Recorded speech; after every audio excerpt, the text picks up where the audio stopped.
Good morning. My name is Doris Purchase, and I'm an art educator at the Art Gallery of Ontario. And I welcome you today, the online world. Welcome to the Senior Socials Art Talk.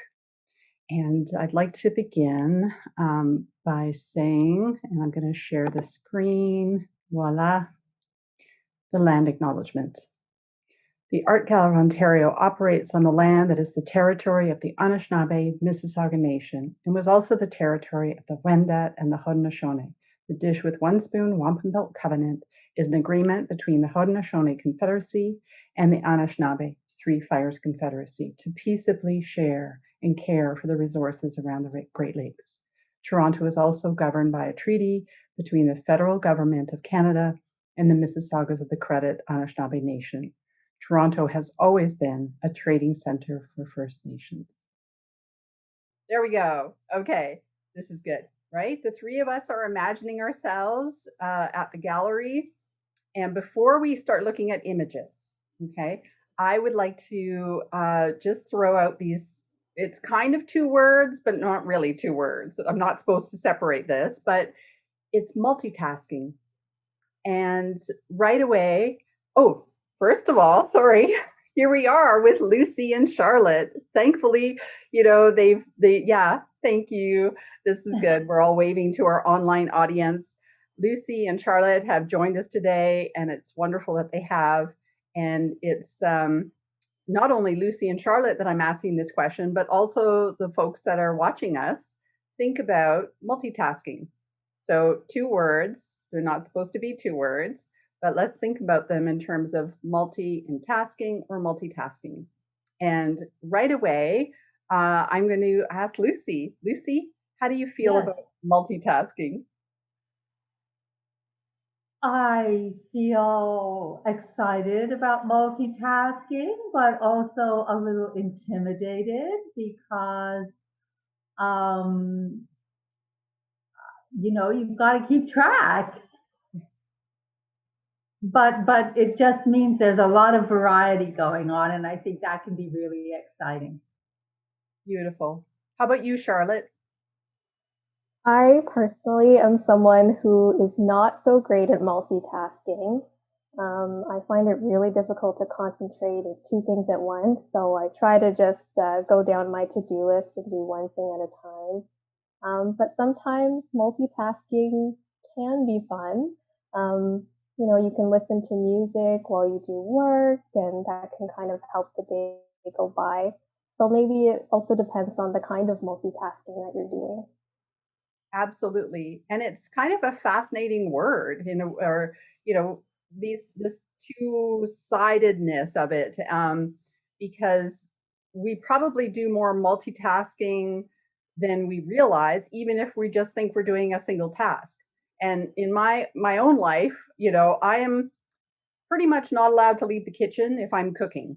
That's like if I gotta, like, if I'm frying that egg, I can have a conversation and I can keep track of other things going on towards the, say, preparation of dinner. But I've realized, like, I really need to kind of contain that idea of multitasking to one adventure, if you will. So perfect. This is great. I'm so glad we're sharing already. We're together today not only to think about, this idea of multitasking and getting together, uh, just because COVID has made it really difficult to have a social life. And I have to tell you today, just seeing Lucy's face and Charlotte's face, it's just been really, really nice. There's something about being able to see somebody's face, even if it's online and through Zoom.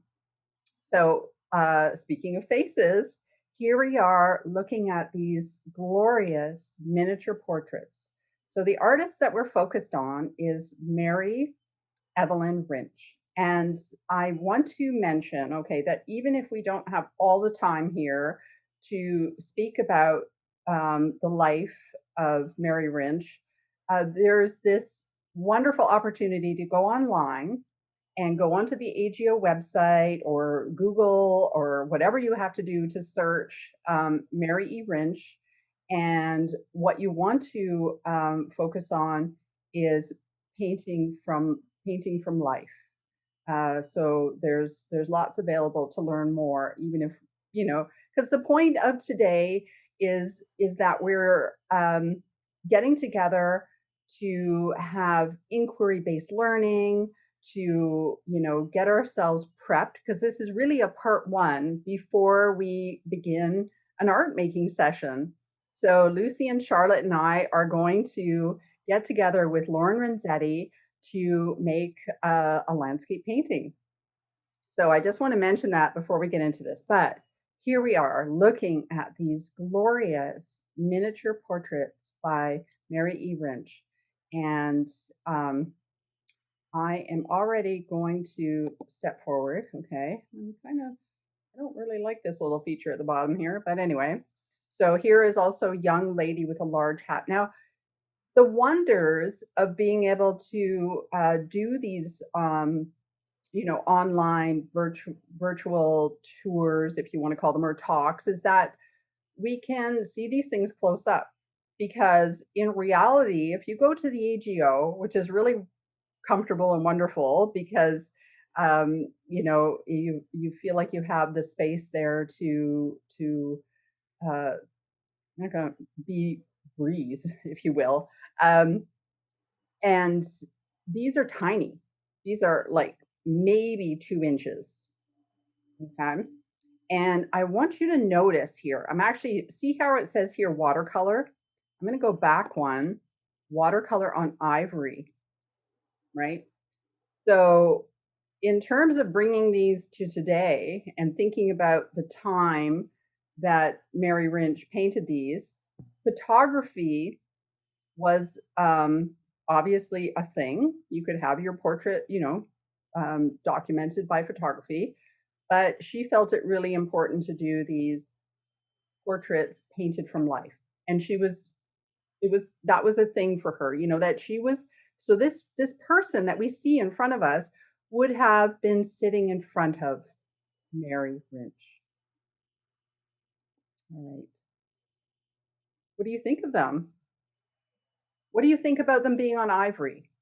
I want to ask you, Lucy, Charlotte, think about ivory. Lucy, do you happen to remember the exhibition? It was the Anthropocene. Do you remember learning about? Yeah. Lichtenstein. Yes. Yes.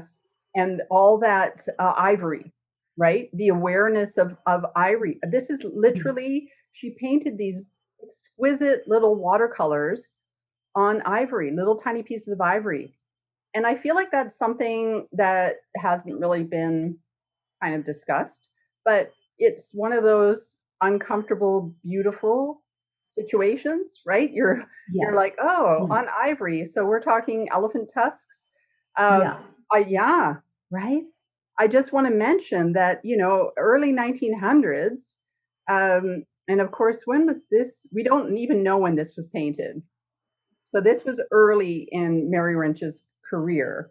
She studied miniature portrait painting in England and in the United States. But this availability of ivory is curious, right? It was readily available. Mm-hmm. Weirdly, yeah. You just want to, and it gives it such a beautiful luminosity. The whole thing is kind of shimmering with the reflected light from the ivory, but at the same time, we're aware of the decimation of these animal populations. So it does set up a conflict in the viewer, I think. Absolutely. For me, yeah. How do you feel, Charlotte? I mean, first looking at them, they're really beautiful. And I was thinking about the contrast between like the hardness of the ivory and the softness of the watercolors. So you have that tension as well in the piece. First looking at it, I wonder if we would have guessed it was ivory and whether the viewer looking at it would have known at all. It's interesting that she chose that medium, and I'm kind of curious to know why ivory. Yeah, yeah. Yeah, and I'm not going to put any criticism on her. I mean, I know from doing a little research that it was readily available, sadly. It was. So we're just realizing, and that's like, this is what I like about doing these talks and gathering with groups of people, is that we're critically thinking, and we're putting these things into our daily life, now, and considering that we know the impact of the decimation of elephants. It's interesting because, again, this is not the first time, by the way, right? I hope we have many other talks about how something so beautiful can attract you, and then you have to actually think about it, right, more deeply. Yeah. All right, I'm going to move on now, because of course at the end of this we have a task to paint a landscape. I don't know. Yeah, I'm already thinking about, like, what will I paint? And but here we are looking at Mary E. Ringe, so Sawmills, Muskoka, 1906. And yeah, this is a place now that people cottage at. So, um, but I know that these colors are complementary, in the sense that blue and orange. So that little spark of the orange there. And do you think those are little fires, or what are they? It's the Sawmill Muskoka, but what are those little bits of orangey red? It does sort of look like a flame. Yeah, Like a glow. yeah, I did assume it was flames also, but I suppose, yeah, I don't know. yeah. I mean, could they be? It doesn't look like a full landscape because everywhere else is kind of green. Um, so I assume it's just the glow from the factory. Right, right. Yeah, yeah. We don't know, but here's the thing, right? When you're an artist and I want to just kind of bring this back to this idea of multitasking. Mary Rinch was multi-talented. She could do so many things. So first of all, we saw her portraits. Now we're looking at her oil landscapes. She was also a printmaker, so she could do so much. She could do so much really well. And these oil paintings, and we're going to look at a few more, are beautifully done. And you almost don't question what you're doing. When I think you're looking at these, is you're noticing that you're just curious. I think if you give it enough time, any artwork, if you give it enough time, it should, a successful piece would make you curious. And I think we demonstrated that, because it's like, yeah, what are the flames? And we might even want to, after this, explore, like, were there flames at sawmills in 1906? What were they burning? Because I remember living across from the Hamilton steel factories, and they were there was always flames. So perhaps sawmills, Muskoka, there were flames. I'm going to move on here and look at this. Isn't this timely? Looking outside, have you had a chance to do a walk in the I don't know, the fall Yeah, splendor? yeah, uh-huh. We've been cycling down to the spit, and the fall colors have just been magnificent this year. Just beautiful. Yeah, I think better than I don't know, other years. If Yeah. it just seems, and I don't know if it's because we've all had to slow down because of COVID, and we just are noticing more because life is a little slower. But I'm certainly noticing the nuances, and the leaves changing, and whereas I think before I was a little too busy to notice. Yeah, I definitely agree with that. I think that everyone is just appreciating the outdoors so much more now. And fall has always been one of my favorite times of year. So going outside, it's so nice to take a break. And especially all the time we spend online now, you just enjoy it that much more. I agree. I think you're dead right about that. It's just so wonderful to get out in nature, to get out. Yeah. And speaking of that, look at this year, 1922. So the group of seven had their first exhibition as a group of, the what they called themselves, Group of Seven, in 1920 at the Art Gallery. Well, at that time, like it was the Art Museum of Toronto. But it's known now that Mary E. Rynch. Okay, so she lived um, at like the Winchwood Park area, and she worked at the Bishop Strachan School. So that would have been like maybe a brisk 30-minute walk for her to where she taught. But she would have, of course, seen a lot of these colors and right there in the park.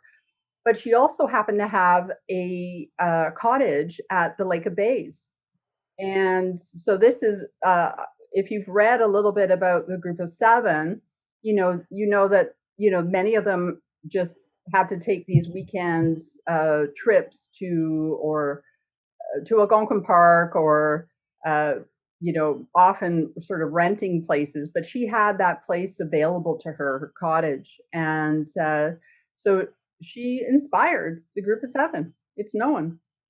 Isn't that cool? It's very cool, and it's not something you very often. In fact, it's the first time I've ever been made aware of it. So Yeah. yeah, I'm grateful for that. Yeah. And here is, oh my goodness, look at this, green and gold, so simplified. So, and this is something, I mean, we're all going to, the three of us, I should say, are going to get into, uh, some landscape painting. And so we probably want to look at this and remember this because it's not that easy to simplify, especially foliage. If you think about it, right? There's like how many leaves on a tree? We know now because we're raking them all up. If you have a property with a tree out front or out back, right, you have to rake those leaves. So we know how many leaves on a tree there are. So for an artist to be able to, block it out this way, and something that you understand when you look at it, there's leaves, and yet simplify it. It's kind of a remarkable, wonderful thing. Is the orange in this one also supposed to be that orange of all colors? Or is it something else? Because, like in the last painting that we saw, I think it was more clear that we were kind of in a forest. In this one, they're That's more like lines, like thinner strokes in the background. Yeah. So you know what? I love your observation right now. So what is that? So we know that the orange here is the leaves turning color. Yet here, what is that orange? Is she just being that smart artist that knows she has to add in a complementary color? Or, is that from life, or that she knows because of her practice and her studies that, to make it pleasing to the eye. Try to imagine that painting without the orange.